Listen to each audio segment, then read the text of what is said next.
പിന്നെ കേരള മുസ്ലിങ്ങളും പൊതുവിദ്യാഭ്യാസവും അതിനകത്ത് എന്തൊക്കെയാണുള്ളത്? പൊതുവിദ്യാഭ്യാസത്തെക്കുറിച്ച് മുസ്ലിങ്ങളുടെ വിദ്യാഭ്യാസ പുരോഗതിയും വിദ്യാഭ്യാസ പിന്നോക്കാവസ്ഥയാണ് അതിൽ വിലയിരുത്തുന്നത്. അതെന്തൊക്കെയാണ്? അങ്ങനെയൊക്കെയാണ് അതിൽ പിന്നെ ഈ മുസ്ലിം കമ്മ്യൂണിറ്റിക്കകത്ത് വലിയ നിലക്ക് വിദ്യാഭ്യാസത്തിൻ്റെ ഒരു കുതിപ്പുണ്ടായിട്ടുണ്ട് എന്നാണ് ഞാൻ മനസ്സിലാക്കുന്നത്. ഇപ്പം കണ്ടംപററി, ഇപ്പം നിലവിൽ കണ്ടംപററി ആയിട്ട്. അതെ അതെ. കാരണം ആദ്യകാലത്ത് മതവിദ്യാഭ്യാസം മാത്രം മതിയായിരുന്നു, ഓത്തുപള്ളികൾ മാത്രം. അതെ അതെ അതെ. സ്ത്രീകൾ അങ്ങോട്ട് പോവില്ല, പെൺകുട്ടികൾ അങ്ങോട്ട് പോവില്ല, അതെ അതെ. ഇതായിരുന്നു. പക്ഷെ ഇപ്പോൾ വന്നിട്ടുള്ള മാറ്റങ്ങളെ ഒരു രാഷ്ട്രീയ അല്ലെങ്കിൽ ചരിത്ര വിദ്യാർത്ഥി എന്ന നിലക്ക് നോക്കുമ്പോൾ വമ്പിച്ച മുന്നേറ്റമാണ്. മുസ്ലിം പെൺകുട്ടികൾ സ്പെഷ്യലി, മുസ്ലിം പെൺകുട്ടികളെ അത് ലീഗിനകത്തും ചലനം ഉണ്ടാക്കിയല്ലോ. ഹരിത, അതെ അതെ അതെ. ആ പെൺകുട്ടികളൊക്കെ സീറ്റ് വരെ വനിതാ ലീഗ് ഉണ്ടാക്കിയപ്പോൾ ആ വനിതാ നേതാക്കന്മാരൊക്കെ തന്നെ പിന്നിലിരിക്കണം എന്ന് പറഞ്ഞിട്ടുള്ള ആളുകൾ ഇപ്പോൾ ഹരിതക്ക് അംഗീകാരം കൊടുക്കുന്ന നിലയിലേക്ക് എത്തിയത് ഈ മാറ്റമാണ്. അതെ അതെ. അപ്പം അതിൽ ഈ ഓത്തുപള്ളികളുടെ സ്ഥാനത്ത് മതവിദ്യാഭ്യാസവും പൊതുവിദ്യാഭ്യാസവും ലിങ്ക് ചെയ്തുകൊണ്ട് ഇപ്പോൾ സ്ഥാപനങ്ങൾ നടത്തുന്നു, സമന്വയിപ്പിച്ചുകൊണ്ട്.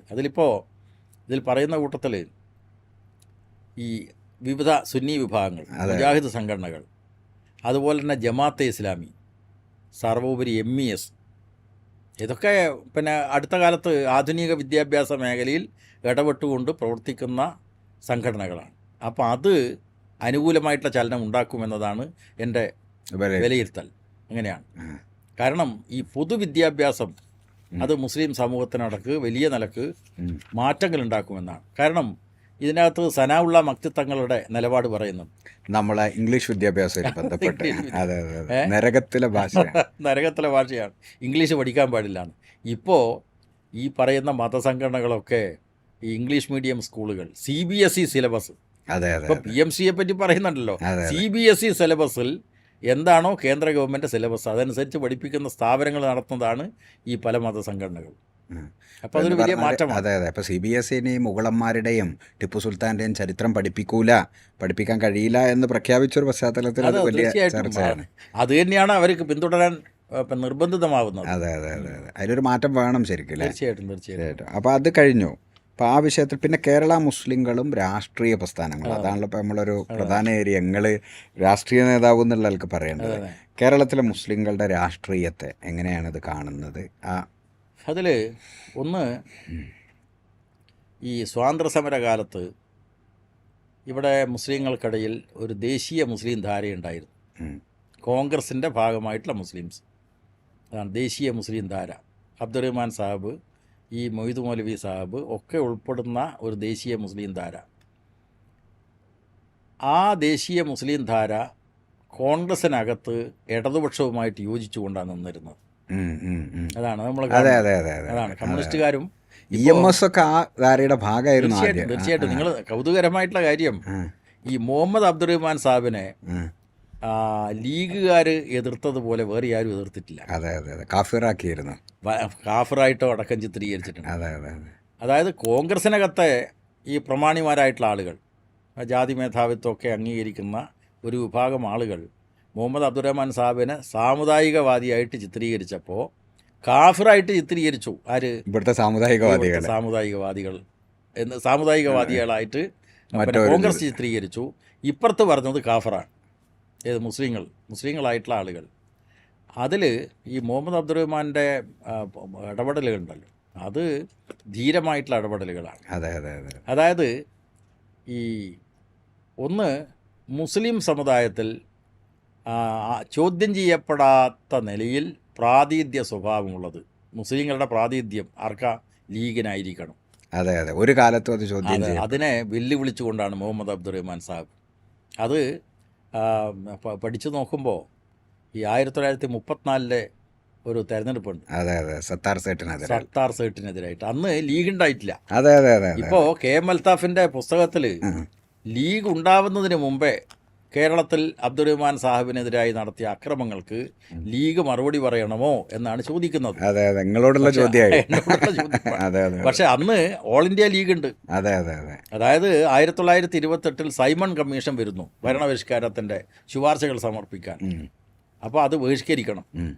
സൈമൺ ഗോബാക്ക് ദേശീയ പ്രസ്ഥാനം ആ മുദ്രാവാക്യം ഉയർത്തിയപ്പോൾ അനുകൂലിച്ചുകൊണ്ട് ബ്രിട്ടീഷ് അനുകൂലമായിട്ടുള്ള നിലയിലാണ് ഈ ലീഗിലെ ഒരു വിഭാഗം നിന്നത്. ലീഗിനകത്ത് 2 വിഭാഗമുണ്ടായി.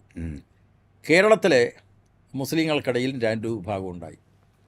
അപ്പോൾ സൈമൺ കമ്മീഷനെതിരായ ബഹിഷ്കരണം 1930 28 കഴിഞ്ഞു 30 ആകുമ്പോഴേക്ക് ഉപ്പ് സത്യാഗ്രഹം. ആ ഉപ്പ് സത്യാഗ്രഹത്തിന് പയ്യന്നൂരിലാണല്ലോ കേന്ദ്രം. അതെ അതെ അതെ. അപ്പോൾ ആ ഉപ്പ് സത്യാഗ്രഹ പരിപാടിക്ക് മുഹമ്മദ് അബ്ദുറഹ്മാൻ സാഹിബ് അടക്കം പോകുന്നു. അവർക്കെതിരെ ഈ ഒരു വിഭാഗം മുസ്ലിങ്ങൾ എന്ന് പറഞ്ഞാൽ ഓൾ ഇന്ത്യ ലീഗിൻ്റെ ഭാഗമായിട്ടുള്ള ആളുകളാണ് കൂക്കുവിളി, അതുപോലെ തന്നെ എതിർപ്പുകൾ, പരിഹാസമായ വളരെ മോശമായിട്ടുള്ള നിലയിലുള്ള പരിശ്രമങ്ങൾ നടത്തിയത് അക്കാലത്താണ്. പക്ഷേ മുഹമ്മദ് അബ്ദുറഹ്മാൻ സാഹിബ് ഉറച്ച നിലപാടാണ് സ്വീകരിക്കുന്നത്. കൗതുകരമായിട്ടുള്ള കാര്യം 34-ലും 37-ലും ഒക്കെ തെരഞ്ഞെടുപ്പ് നടക്കുന്നുണ്ട്. 45-ൽ അബ്ദുറഹ്മാൻ സാഹിബ് ജയിൽ മോചിതനായതിനു ശേഷം അദ്ദേഹത്തിന് സ്വീകരണം ഏർപ്പെടുത്തുന്ന ചടങ്ങുകളിലൊക്കെ അന്ന് ലീഗ് ഔദ്യോഗികമായിട്ട് കേരളത്തിൽ നിലവിൽ വന്നല്ലോ. മലബാർ ജില്ലാ ലീഗ് നിലവിൽ വന്നു. സത്താർ സേട്ട്, അതുപോലെ തന്നെ സീതി സാഹിബ്, ഇവരൊക്കെ ലീഗിന് നേതൃത്വം കൊടുത്തുകൊണ്ടുള്ള കാലത്തും മുഹമ്മദ് അബ്ദുറഹ്മാൻ സാഹിബിനെതിരായിട്ട് അക്രമശ്രമങ്ങൾ, വധശ്രമങ്ങളടക്കം നടന്നിട്ടുണ്ട് എന്നാണ് മൊയ്തു മൗലവിയുടെ ആത്മകഥ. അതിൽ മുഹമ്മദ് അബ്ദുറഹ്മാൻ സാഹിബിൻ്റെ ഒരു ജീവചരിത്രം S K. Pottekkatt, K A. Kodungallur, P Ummer Koya, NP Muhammad എല്ലാം ചേർന്നിട്ട് എഴുതിയിട്ടുണ്ട്. സമഗ്രമായിട്ടുള്ള ജീവചരിത്ര ഗ്രന്ഥമാണ്. അതിനകത്ത് പറയുന്നൊരു ഭാഗമുണ്ട്. 1945 നവംബറിൽ ഇതാണ്. നേരത്തെ സത്താർ സേട്ടു മത്സരിച്ചപ്പോൾ മുഹമ്മദ് അബ്ദുറഹ്മാൻ സാഹിബ് എതിരാളിയായിരുന്നു. തോറ്റുപോയി. അതെ, തോറ്റു. 322 വോട്ടിന് തോറ്റു. പക്ഷേ അദ്ദേഹം ഫൈറ്റ് ചെയ്തു.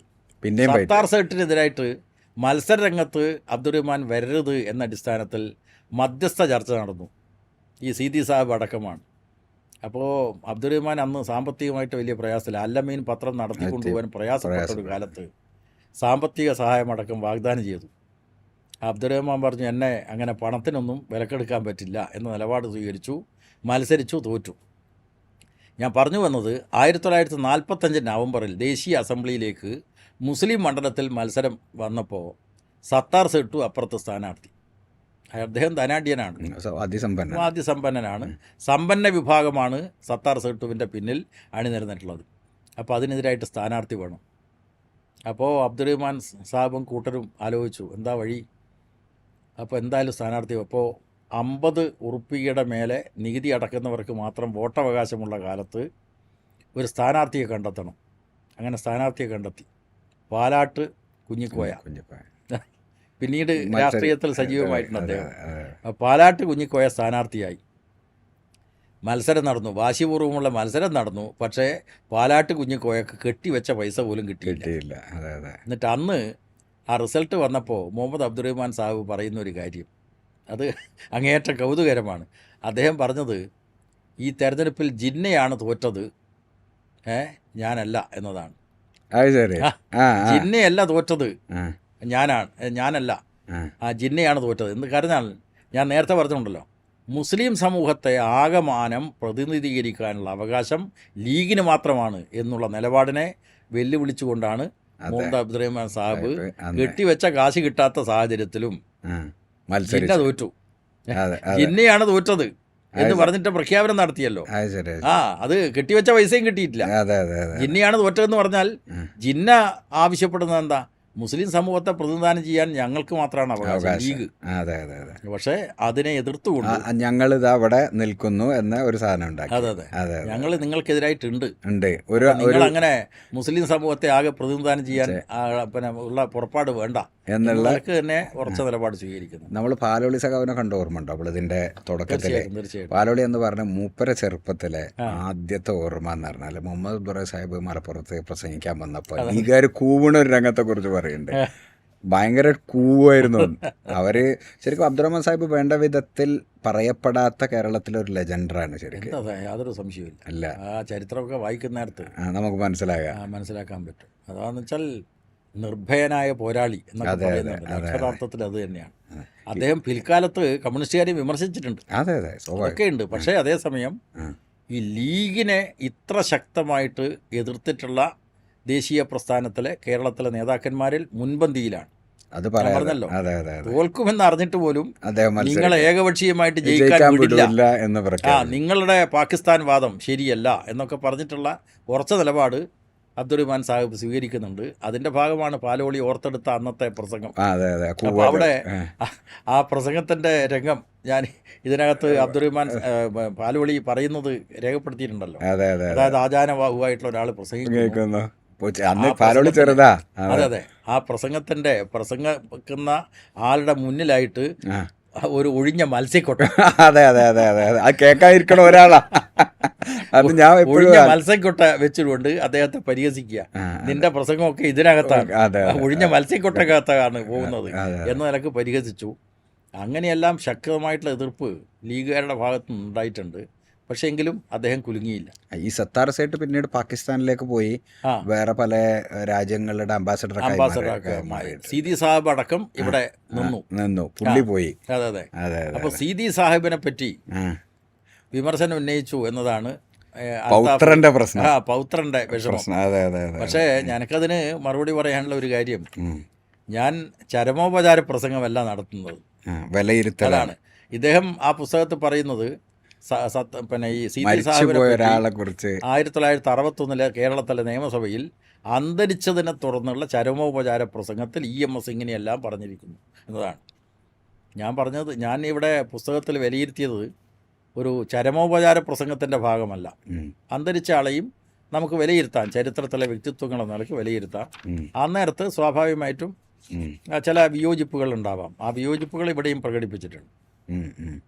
അപ്പോൾ കേരളത്തിലെ കമ്മ്യൂണിസ്റ്റ് പാർട്ടിയും ഇപ്പോൾ ഇതിനകത്ത് കമ്മ്യൂണിസ്റ്റ് പാർട്ടിയും മുസ്ലിങ്ങളും എന്ന് പറഞ്ഞൊരു ഭാഗം പറയുന്നുണ്ട്. അതിലെന്തൊക്കെയാണ് ഉള്ളത്? അതായത് യഥാർത്ഥത്തിൽ ഈ ഖിലാഫത്ത് പ്രസ്ഥാനത്തിൻ്റെ തകർച്ചയ്ക്ക് ശേഷം, അത് അടിച്ചമർത്തപ്പെട്ടത്, അതിനുശേഷം ഈ ദേശീയ മുസ്ലിങ്ങളിൽ ഒരു ഭാഗം കമ്മ്യൂണിസ്റ്റുകാരായിട്ട് മാറുന്നുണ്ട്. ഇമ്പിച്ചുവാവ് ഉൾപ്പെടെയുള്ള ആളുകൾ കമ്മ്യൂണിസ്റ്റുകാരായിട്ട് മാറുകയാണ്. അത് മലപ്പുറം ജില്ലയിലും അതിൻ്റെ പ്രതിഫലനങ്ങൾ കാണാൻ വേണ്ടി കഴിയും. മുസ്ലിം വിഭാഗത്തിൽപ്പെട്ട ആളുകൾ കുടിയാന്മാരുടെ പ്രശ്നം ഏറ്റെടുക്കുന്നു.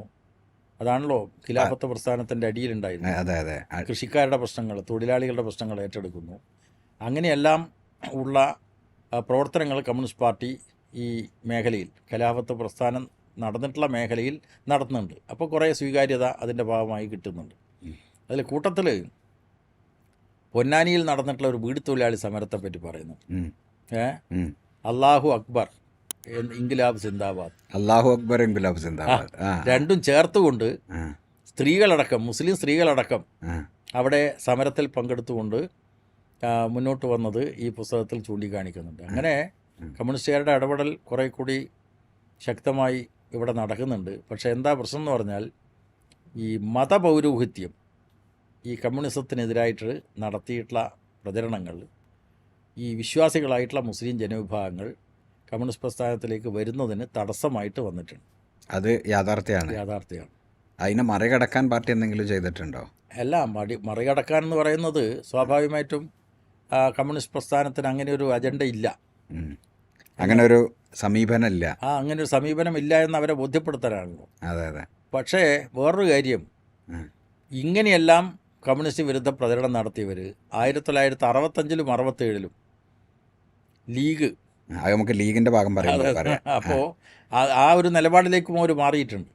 യഥാർത്ഥത്തിൽ അത് തെറ്റിദ്ധരിപ്പിക്കുന്ന ഒരു ഭാഗമാണ്. കമ്മ്യൂണിസ്റ്റുകാർ ഇങ്ങനെ മത വിരോധികളാണ് എന്നൊക്കെ പറഞ്ഞിട്ടുള്ള തെറ്റിദ്ധാരണ ഉണ്ടാക്കാനുള്ള ശ്രമമുണ്ട്. അത് പാർട്ടിക്ക് മുസ്ലിം സമൂഹത്തിലേക്ക് പ്രവേശിക്കാനുള്ള ഇതിന് തടസ്സം നിന്നിട്ടുണ്ട് എന്നത് യാഥാർത്ഥ്യം അംഗീകരിക്കുന്നു. മുസ്ലിം ലീഗും കേരള രാഷ്ട്രീയവും, അപ്പോൾ അതാണുള്ളൊരു പ്രധാനപ്പെട്ട ഈ വിഷയത്തിലെ ഒരു പ്രധാനപ്പെട്ട ഏരിയ എന്ന് പറയുന്നത്. അപ്പോൾ അതിൽ നമ്മൾ നേരത്തെ INLൻ്റെ രൂപീകരണം ഒക്കെ പറയാൻ വിട്ടുപോയൊരു സാഹചര്യമുണ്ട്. കാരണം കേരളത്തിലെ മുസ്ലിം രാഷ്ട്രീയത്തിൽ പിന്നീട് സ്വാതന്ത്ര്യത്തിന് ശേഷം ഉണ്ടായ കാര്യങ്ങളൊക്കെ ഒന്ന് പറയുകയാണെങ്കിൽ, നമ്മൾ വിലയിരുത്തിയത് INL രൂപീകരണം ഉണ്ടാകുന്ന സാഹചര്യം, ബാബരി മസ്ജിദിൻ്റെ ധ്വംസനം, അതിൽ INL-നേക്കാളും മുമ്പ് അഖിലേന്ത്യാ ലീഗ് ഉണ്ടാകുന്നുണ്ട്. അതെ അതെ. അപ്പോൾ അത് അടിയന്തരാവസ്ഥ കാലത്ത് കോൺഗ്രസിൻ്റെ കേന്ദ്ര ഭരണത്തിൽ നടത്തിയിട്ടുള്ള അതിക്രമങ്ങൾ, നിർബന്ധ വന്ധ്യംകരണം, അതെ അതെ, ബുൾഡോസർ ഉപയോഗിച്ച് മുസ്ലിം സമുദായത്തിൽപ്പെട്ടവർ താമസിച്ച കുടിലുകളൊക്കെ തകർത്തത്, ഇപ്പം നടക്കുന്ന കാര്യങ്ങൾ. അതെ അതെ അതെ. ഇപ്പം കർണാടകത്തിലൊക്കെ, കർണാടകത്തിൽ കോൺഗ്രസ് നടപ്പാക്കുന്നതും ഇന്ത്യയിൽ പല സംസ്ഥാനങ്ങളും BJP നടക്കുന്നതും സമാനമായിട്ടാണ്. അപ്പോൾ ഇതിനെതിരായിട്ടുള്ള വലിയ എതിർപ്പ്, അതായത് മുസ്ലിം ലീഗ് നേതൃത്വത്തിനകത്ത് ഇബ്രാഹിം സുലൈമാൻ സീട്ടൊക്കെ അന്ന് ആ നിലപാട് സ്വീകരിച്ചല്ലോ. അപ്പോൾ അതിൻ്റെ ഭാഗമായിട്ട് കേരളത്തിലെ ലീഗ് നേതൃത്വം അവർ ഈ കോൺഗ്രസുമായിട്ടുള്ള ബന്ധം തുടരാൻ ആഗ്രഹിച്ചു. കാരണം അധികാരമാണ് അവർക്ക് മുഖ്യമായിട്ടുള്ള പ്രശ്നം. മുസ്ലിങ്ങളുടെ താല്പര്യത്തെക്കാൾ ഉപരി അധികാര കസേരയാണ് എന്ന് പ്രഖ്യാപിക്കപ്പെട്ട അവസരമായിരുന്നു അത്. സേട്ടുവിൻ്റെ നേതൃത്വത്തിൽ അഖിലേന്ത്യാ മുസ്ലിം ലീഗ് ഉണ്ടാകുന്നത്. പിന്നീട് ബാബരി മസ്ജിദ് തകർച്ചയ്ക്ക് ശേഷമാണ് INL ഉണ്ടാകുന്നത്, ഇന്ത്യൻ നാഷണൽ ലീഗ്. അതെ അതെ. അപ്പോൾ ബാബരി മസ്ജിദ് തകർച്ചയുടെ ഘട്ടത്തിൽ കോൺഗ്രസ് നേതൃത്വമാണല്ലോ അധികാരത്തിലുണ്ടായിരുന്നത്. അതെ അതെ.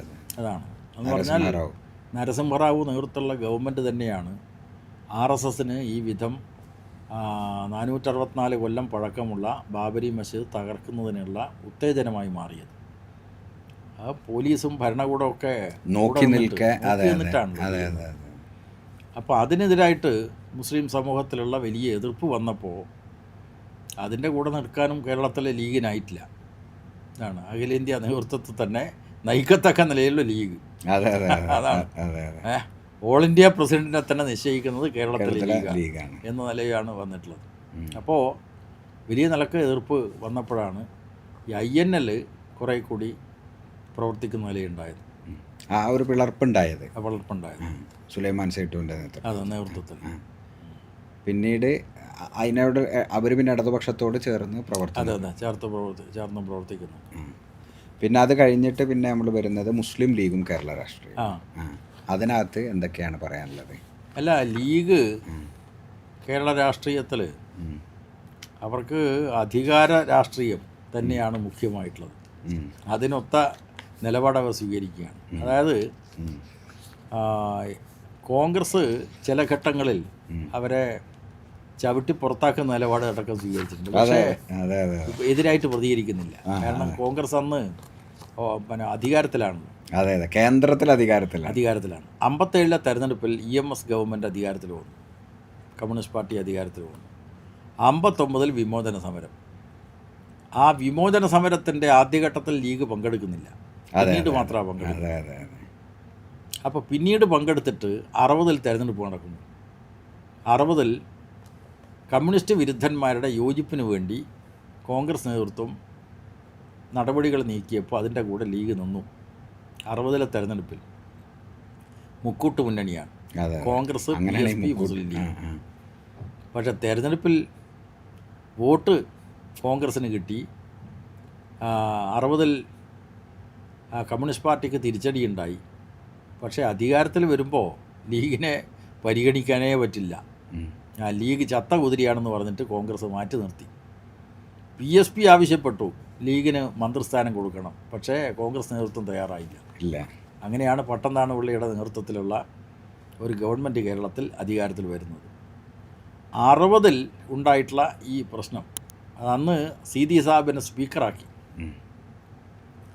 സീതി സാഹിബ് അന്തരിച്ചപ്പോൾ CH ഉമ്മദിയോട് പറഞ്ഞു, നിങ്ങൾ ലീഗിലെ മെമ്പർഷിപ്പ് രാജിവെക്കണം, എങ്കിലേ നിങ്ങളെ സ്പീക്കറായിട്ട് പരിഗണിക്കാം. ഇങ്ങനെ കോൺഗ്രസ് ചവിട്ടി അരക്കുകയാണ് ചെയ്തിട്ടുള്ളത്. എന്നിട്ട് രാജിവെച്ചു. തൊപ്പി അതങ്ങനെയാണ്. തൊപ്പി ഊരിയിട്ട് CH മുഹമ്മദ് പോയ പിന്നെ ഈ സ്പീക്കറായി. അപ്പോൾ അങ്ങനെ അപമാനകരമായിട്ടൊരവസ്ഥയിൽ ലീഗ് വന്നപ്പോൾ ലീഗ് അണികളിൽ സ്വാഭാവികമായിട്ടും പ്രതിഷേധം ഉണ്ടാകുമല്ലോ. തീർച്ചയായിട്ടും. അപ്പോൾ കോൺഗ്രസ് തങ്ങളെ സ്വീകരിക്കുന്നില്ല എന്ന് വന്നപ്പോഴാണ് പിന്നീട് കമ്മ്യൂണിസ്റ്റ് പാർട്ടിയുമായി സഹകരിക്കാനുള്ള നിലയിലേക്ക് ലീഗ് എത്തുന്നത്. അന്നേരത്തെ അവരുടെ പഴയ സിദ്ധാന്തമൊക്കെ മാറ്റിവെച്ചു. നിരീശ്വരവാദികൾ അതൊക്കെ മാറ്റിവെച്ചിട്ട് കത്തിക്ക് കുത്താം എന്ന നിലയിലേക്ക് അരിവാൾ ചുറ്റിക എന്നുള്ളത് മാറ്റി. അപ്പോൾ ഈ തെരഞ്ഞെടുപ്പിൽ കൗതുകരമായിട്ടൊരു കാര്യമുണ്ടായി ഈ കഴിഞ്ഞ നിയമസഭാ തെരഞ്ഞെടുപ്പിൽ. എന്താണ്? അപ്പോൾ ഒരു നിർദ്ദേശത്തെ അടിസ്ഥാനപ്പെടുത്തി സമസ്തക്കകത്തും ഇടതുപക്ഷം അധികാരത്തിൽ വരണമെന്ന് ആഗ്രഹിക്കുന്നവരുണ്ട്. അപ്പോൾ അയാളുടെ നിർദ്ദേശമനുസരിച്ച് ഒരു പുതുക്ക വോട്ടർ പുതു വോട്ടർ വോട്ട് ചെയ്തതിൻ്റെ ശേഷം അദ്ദേഹത്തിൻ്റെ പിന്നെ ചെറുപ്പക്കാരി പെൺകുട്ടിയാണ്. ആ പെൺകുട്ടിയുടെ മനസ്സിൽ വല്ലാതെ ഒരു ഇടിപ്പ്, അത് കത്തിക്കാനുള്ള കുത്തി, കമ്മ്യൂണിസ്റ്റ് പാർട്ടിക്കാണല്ലോ. അപ്പോൾ കത്തിക്കുത്തിയോണ്ട് വല്ലാതെ വിഷമം പേടിപ്പിച്ചിട്ടുള്ള ഒരു ചാറ്റ് ഞാൻ കണ്ടു. കിട്ടി. എന്താണ്? അപ്പോൾ അതിൽ ഇത് പറയാണ്, എൻ്റെ മനസ്സിൽ ഇപ്പോഴും വല്ലാത്ത വിഷമം തോന്നുന്നു, കത്തിക്കാണല്ലോ കുത്തിയത്.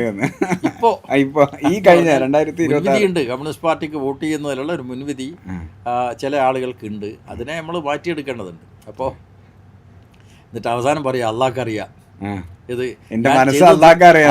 ഞാൻ ചെയ്തത് ശരിയോ തെറ്റോ എന്നുള്ളത് അള്ളാഹ്ക്കറിയാം. ആ കുട്ടിയുടെ ഒരു വിഷമം ഇപ്പോഴത്തെ. അപ്പോൾ 60-ലെ തെരഞ്ഞെടുപ്പിൽ തങ്ങൾ ചവിട്ടി അരക്കപ്പെട്ട ഒരു സാഹചര്യത്തിലും കോൺഗ്രസുമായിട്ടുള്ള ബന്ധം തുടരാനാണ് ആഗ്രഹിച്ചത്. പക്ഷേ നടന്നില്ല, കോൺഗ്രസ് അത് പരിഗണിക്കുന്നേയില്ല. അപ്പോൾ അങ്ങനെയാണ് 1965-ലെ തെരഞ്ഞെടുപ്പിൽ CPM-ഉമായിട്ട് പരിമിതമായിട്ടൊരു ധാരണയിലേക്ക് ലീഗ് എത്തുന്നത്. 67-ൽ 7 പാർട്ടികളടങ്ങിയിട്ടുള്ള മുന്നണിയിൽ ലീഗും പങ്കാളിയായി. അന്ന് ലീഗിന് മന്ത്രിസ്ഥാനം കിട്ടി, 2 മന്ത്രിസ്ഥാനം. CH മുഹമ്മദ് കോയ അതിൽ പ്രധാനി. ആദ്യമായിട്ട് മന്ത്രിയാക്കുന്നത്, വിദ്യാഭ്യാസ വകുപ്പ് അദ്ദേഹത്തിനാണല്ലോ കൊടുക്കുന്നത്. അപ്പോൾ എൻ്റെ ഈ പുസ്തകത്തിൽ പറയുന്നൊരു കാര്യം, 69-ൽ ഈ മാർക്സിസ്റ്റ് വിരുദ്ധ മുന്നണി രൂപീകരിച്ചു. അതിൻ്റെ ഭാഗമായിട്ട് ലീഗ് അങ്ങോട്ട് മാറി. പക്ഷെ കോൺഗ്രസ് പിടിച്ചു ലീഗിനെ. കോൺഗ്രസ് ചാക്കിലാക്കി. അപ്പോൾ എന്നിട്ട് അന്ന് CH മുഹമ്മദ് കോയ മന്ത്രിസ്ഥാനം രാജിവെച്ചുകൊണ്ട് നിയമസഭയിൽ നടത്തിയിട്ടുള്ള ഒരു പ്രസംഗമുണ്ട്. അതിൽ കൗതുകരമായിട്ടുള്ള കാര്യം, താൻ മന്ത്രി എന്ന നിലയ്ക്ക് ഇന്ന കാര്യങ്ങൾ ചെയ്തു, അതൊക്കെ കമ്മ്യൂണിസ്റ്റ് പാർട്ടിയുടെ കൂടെ നിന്ന് ഇന്ന കാര്യങ്ങൾ ചെയ്തു എന്ന് അദ്ദേഹം നിയമസഭയിൽ പ്രസ്താവിക്കുകയാണ്. അത് ഒരു പൊതുയോഗത്തിലെ പ്രസംഗമല്ല, നിയമസഭയിലെ രേഖയാണ്. അൽത്താഫ് ചോദിക്കുന്ന രേഖയുണ്ടോ എന്നാണ്. ആ രേഖയിൽ പറഞ്ഞ കൗതുകരമായിട്ട കാര്യമാണ് ഞാൻ പറയാൻ പോകുന്നത്. അദ്ദേഹത്തിൻ്റെ പ്രസംഗത്തിൽ പറയാത്തൊരു കാര്യം മലപ്പുറം ജില്ലാ രൂപീകരണം സംബന്ധിച്ചാണ്. ഇപ്പം പ്രത്യേകിച്ച് പറയേണ്ട കാര്യം. പിന്നെ ആ മലപ്പുറം ജില്ലക്കെതിരായിട്ട് ഇടതുപക്ഷം നിൽക്കുന്നു എന്നൊക്കെ വികാരമുണ്ടാക്കുന്ന ഘട്ടത്തിൽ ഈ ചരിത്ര വസ്തുതയുണ്ട്, അത് സമൂഹത്തെ ഓർമ്മിപ്പിക്കേണ്ടതുണ്ട്. ഒറ്റ അക്ഷരം പറഞ്ഞിട്ടില്ല കാരണം ആ പ്രസംഗത്തിൽ. എന്തുകൊണ്ട്? അന്ന് കേളപ്പൻ്റെ നേതൃത്വത്തിലുള്ള കോൺഗ്രസും ജനസംഘവും അടക്കം മലപ്പുറം ജില്ലാ രൂപീകരണത്തിനായിട്ട് സമരം നടത്തുകയാണ്. ആര്യാടനുണ്ട്. അപ്പോൾ അവരെ വെറുപ്പിക്കണ്ട, അവരെ കൂട്ടത്തിലേക്കാണല്ലോ പോണത്. അവരെ കൂട്ടത്തിലേക്കാണ് CH മുഹമ്മദ് കോയ അടക്കമുള്ള ആളുകൾ പോകുന്നത്. അപ്പോൾ മിണ്ടിയില്ല അതിനെ പറ്റിയിട്ട്.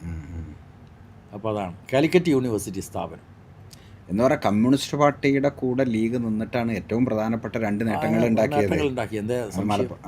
അവർക്ക് യഥാർത്ഥത്തിൽ ഇതിനകത്ത് പറയുന്നുണ്ടല്ലോ, അവതാരികയിലോ മറ്റോ പറയുന്നുണ്ട്, ലീഗിന് യഥാർത്ഥത്തിൽ മാന്യതയുണ്ടാക്കി കൊടുക്കുന്ന നിലപാട് CPM സ്വീകരിച്ചിട്ടുണ്ട് കേരളത്തിൽ.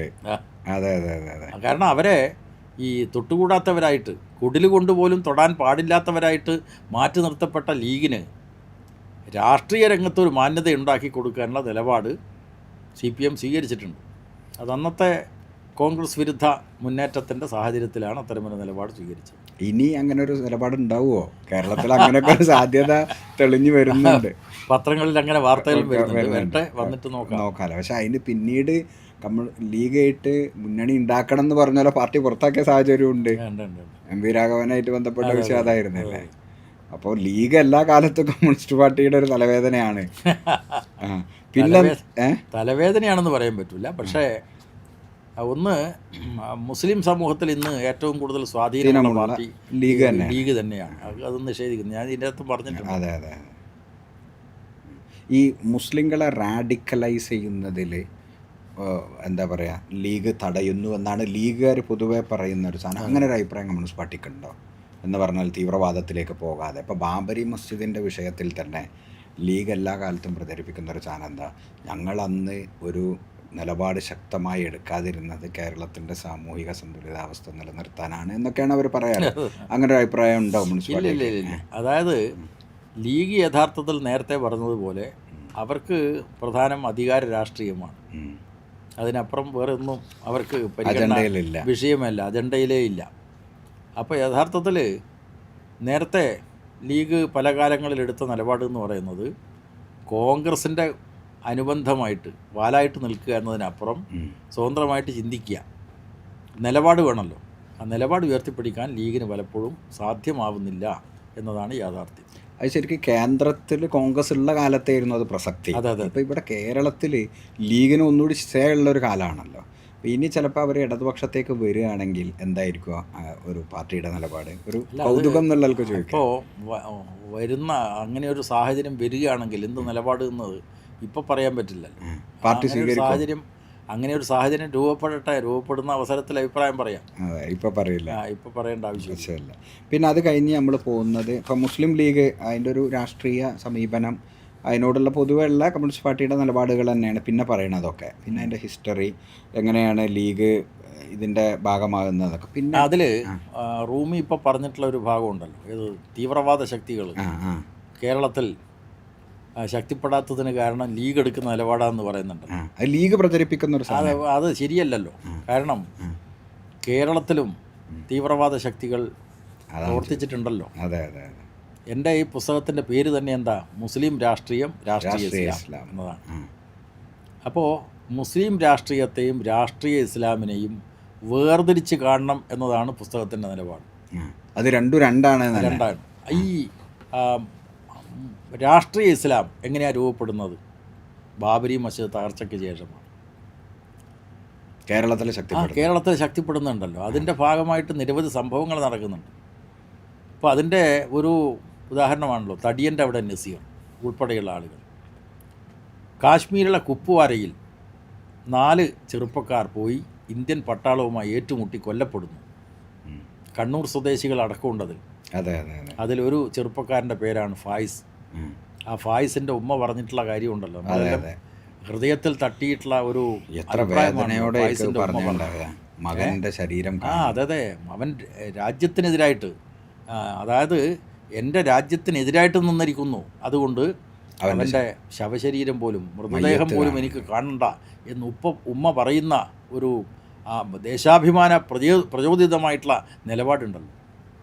ആ നിലപാടൊക്കെ ഉള്ള നാട്ടിൽ അവരുടെ ഒരു മകൻ അങ്ങോട്ട് പോയി, കൂടെ 3 പേരും ഉണ്ടായിരുന്നു. അവർ ഇന്ത്യൻ പട്ടാളവുമായി ഏറ്റുമുട്ടി. മാത്രമല്ല കേരളത്തിൽ മുഖ്യമന്ത്രിയായിരുന്ന നായനാരെ വധിക്കാൻ വേണ്ടി അടക്കമുള്ള ശ്രമം നടത്തിയത് ഈ തീവ്രവാദി ഗ്രൂപ്പാണ്. അപ്പോൾ ലീഗിൻ്റെ അവകാശവാദം പൊള്ളയാണ്. പിന്നെ IS-ലേക്കുള്ള റിക്രൂട്ട്മെൻറ്റ് കേരളത്തിൽ നടന്നിട്ടുണ്ടല്ലോ. ഇവിടുന്ന് സ്വർഗം തേടിയുള്ള യാത്ര.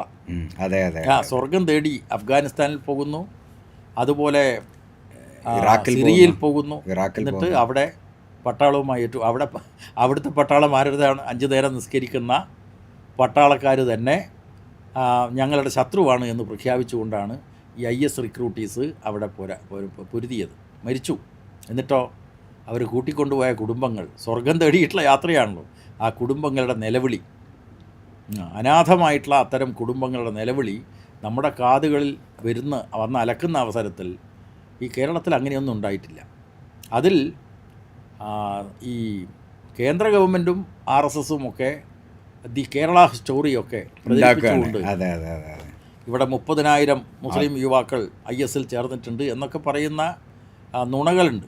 അതൊന്നും യാഥാർത്ഥ്യമല്ലെങ്കിലും ഈ തീവ്രവാദ ആശയങ്ങൾ കേരളത്തിൽ പ്രസരിച്ചിട്ടുണ്ട് എന്ന് മാത്രമല്ല ചില അക്രമ സംഭവങ്ങളും നടന്നിട്ടുണ്ട്. അതിൽ ഈ തൊടുപുഴ ന്യൂമാൻസ് കോളേജിലെ അധ്യാപകൻ്റെ കൈവെട്ട് സംഭവം അതൊക്കെ ഉണ്ടല്ലോ, അത് ലീഗും തിരിച്ചറിഞ്ഞല്ലോ. ആ കൈവെട്ട് സംഭവത്തെ തുടർന്ന് കോട്ടക്കലിൽ മുസ്ലിം മതസംഘടനകളുടെ യോഗം വിളിച്ചു. 7 സംഘടനകൾ പങ്കെടുത്തു. അതിൽ ജമാഅത്തെ ഇസ്ലാമിയെ ബോധപൂർവ്വം ഒഴിവാക്കി നിർത്തി. എന്തേ കാരണം? ലീഗ് പറയുന്നു ഇതൊന്നും കേരളത്തിലില്ല എന്ന് പറയുന്നുണ്ടല്ലോ. അതെ അതെ എന്താ ജമാഅത്തെ ഇസ്ലാമി അന്ന് ഒഴിവാക്കി നിർത്താൻ കാരണം? അതേ തുടർന്ന് മാധ്യമം പത്രത്തിൽ സി ദാവൂദ് എഴുതിയിട്ടുള്ള ഒരു ലേഖനമുണ്ട്. സി ദാവൂദാണ് ഇപ്പം ഇതിൻ്റെ മെയിൻ പ്രചാരകൻ. അദ്ദേഹം ലീഗിന് വേണ്ടിയിട്ടാണ് ഇപ്പം ബാധിച്ചത്. അതെ അതെ. പക്ഷെ അന്ന് എഴുതിയിട്ടുള്ള ലേഖനത്തിൻ്റെ തലക്കെട്ട് തീവ്രവാദത്തിനെതിരായിട്ടുള്ള കോട്ടക്കല കഷായം. അതെ അതെ അതെ. ഞാൻ ദാവൂദിനെ ഇന്റർവ്യൂ ചെയ്തിട്ടുണ്ട്. ഞാൻ ചോദിച്ചിരുന്നു അതിനെക്കുറിച്ച്. അതൊക്കെ ഒരു നിലപാടാണെന്ന് ഒഴിയാ ചെയ്ത്. എന്നിട്ട് ഈ തീവ്രവാദത്തിനെതിരായിട്ടുള്ള കോട്ടക്കൽ കഷായം എന്ന് പറഞ്ഞിട്ട് ലീഗിനെ പരിഹസിക്കുക മാത്രമല്ല, മാറാട് കലാപത്തിലടക്കം ലീഗിൻ്റെ പങ്കാളിത്തമുണ്ട് എന്ന് ദാവൂദ് അതിനകത്ത് പറഞ്ഞു. ഇതിന് മറുപടി എഴുതുന്നുണ്ട് ഈ ജമാഅത്തെ ഇസ്ലാമിക്കെതിരായിട്ട് CP സൈദലവൈ, ചന്ദ്രികയുടെ മലപ്പുറം ബ്യൂറോ ചീഫ്, എഴുതിയിട്ടുള്ള ഒരു ലേഖനമുണ്ട്. അദ്ദേഹം പറഞ്ഞിട്ടുള്ളത് ജമാഅത്തെ ഇസ്ലാമി ഒരു ചെളിയും കലരാത്ത പരിശുദ്ധ നെയ്യ് എന്ന് പരിഹസിച്ചുകൊണ്ട് എഴുതുന്നുണ്ട് ജമാഅത്തെ ഇസ്ലാമി. പക്ഷെ ഇപ്പോൾ നമ്മൾ കാണുന്നത് എന്താ? ഈ പരിശുദ്ധ നെയ്യും പരിശുദ്ധ നെയ്യ് ചെളി കലരാത്ത പരിശുദ്ധ നെയ്യ് എന്ന് പരിഹസിച്ചിട്ടുള്ള ജമാഅത്തെ ഇസ്ലാമിയെ കൂട്ടുപിടിച്ചിട്ടാണ് ഇപ്പോൾ ലീഗ് മുന്നോട്ട് പോകുന്നത്. അപ്പോൾ അധികാരത്തിന് വേണ്ടിയുള്ള അവസരവാദ രാഷ്ട്രീയം, അല്ലാതെ മുസ്ലിം സമുദായത്തിൻ്റെ താല്പര്യം സംരക്ഷിക്കാനുള്ള ഒരു ശരിയായിട്ടുള്ള നിലപാടല്ല ലീഗ് സ്വീകരിക്കുന്നത് എന്ന വിമർശനമാണ് ഉള്ളതല്ലേ. അപ്പോൾ അത് നമുക്ക് ജമാഅത്തിനെ കുറിച്ച് ഒന്ന് ഡീറ്റെയിൽഡ് ആയിട്ട് പറയണം. അപ്പോൾ മുസ്ലിം സ്ത്രീകളുടെ മുന്നേറ്റം നമ്മൾ നേരത്തെ പറഞ്ഞു വെച്ചു. അതാണ് ഇനി വേറൊരു ഹെഡിങ് ഉള്ളത്, ഒരു അധ്യായം ഉള്ളത്. അതിനകത്ത് എന്തൊക്കെയാണ് മുസ്ലിം സ്ത്രീകളുമായി ബന്ധപ്പെട്ട്. അതിൽ എനിക്കൊരു ഓർമ്മ പറയാനുള്ളത്, അങ്ങനെ സാന്ദർഭികമായി പറയാം, ഞാൻ ആദ്യമായിട്ട് ഒരു ഭയങ്കര മനോഹരമായി ഇംഗ്ലീഷ് സംസാരിക്കുന്ന ഒരു താത്താനെ കണ്ടത് നമ്മളെ ഈ പരിപാടിക്കാണ്.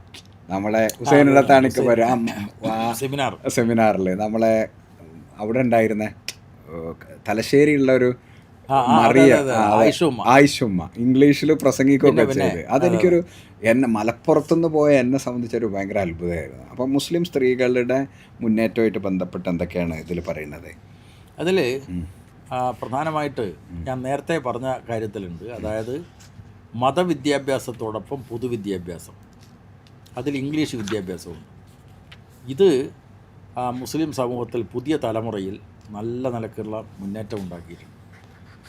അപ്പോൾ പ്രൊഫഷണൽ വിദ്യാഭ്യാസ മേഖലയിൽ ഒക്കെ വന്നിട്ടുണ്ട് മുസ്ലിം പെൺകുട്ടികളുടെ മുന്നേറ്റം. പറയേണ്ട സംഗതി. അതെ, വലിയ മാറ്റമാണ്.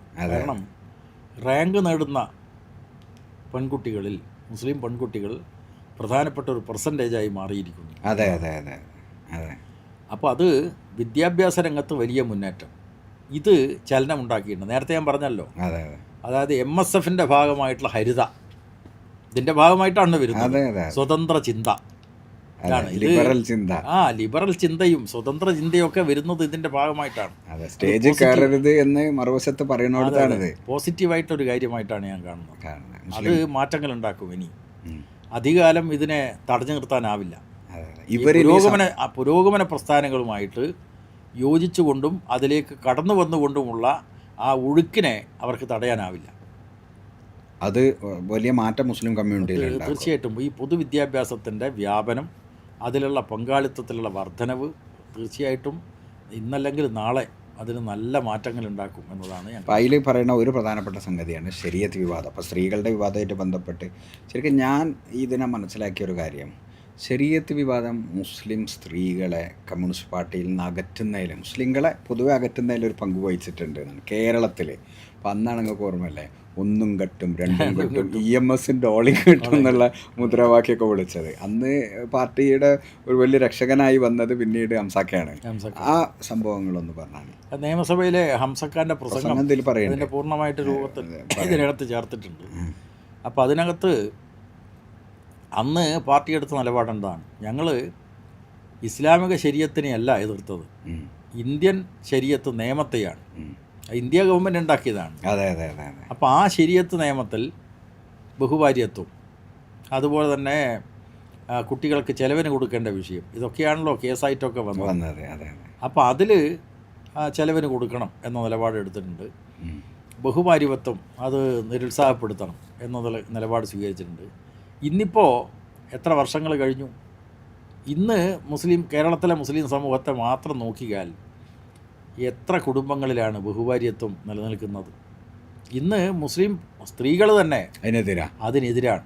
അതെ അതെ. അപ്പോൾ അന്ന് CPM-നെതിരായിട്ട് EMS-നെതിരായിട്ടൊക്കെ ഈ തെരുവുകളിൽ ഇത്തരത്തിലുള്ള മുദ്രാവാക്യമൊക്കെ വിളിച്ചിട്ടുണ്ടെങ്കിലും ഇന്ന് ഫലം നോക്കുന്ന നേരത്ത്, റിസൾട്ട് നോക്കുന്ന നേരത്ത് അന്ന് പറഞ്ഞത് ശരിയായിരുന്നു എന്ന് ബോധ്യപ്പെടുകയാണ്. പക്ഷെ അന്ന് ഈ ശരീഅത്തിന്റെ വിഷയം വെച്ചിട്ട് ഈ മാർക്സിസ്റ്റ് വിരുദ്ധ വികാരം ഉണ്ടാക്കാൻ വേണ്ടി വിജയിച്ചിട്ടുണ്ട്. പക്ഷേ ഇന്ന് അനുഭവത്തിന്റെ അടിസ്ഥാനത്തിൽ തിരിഞ്ഞു നോക്കുമ്പോൾ ആ നിലപാട് ശരിയായിരുന്നു എന്നതാണ് കാലം തെളിയിക്കുന്നത്. അന്ന് പാർട്ടി എങ്ങനെ പിന്നെ അതിനെ മറികടന്നത് എന്ന് പറഞ്ഞാൽ, അന്ന് ഇർഫാൻ ഹബീബ് പ്രസംഗിച്ചതും EMS-ന്റെ ഇതൊക്കെയാണ് അന്ന് വിവാദമായത്. ഇർഫാൻ ഹബീബ് പറയാണെന്ത് ശരീഅത്ത് മാറ്റപ്പെടണമെന്ന് പറഞ്ഞു എന്നുള്ളതാണ് അടിസ്ഥാനപരമായി ഇതിൻ്റെ പ്രശ്നം.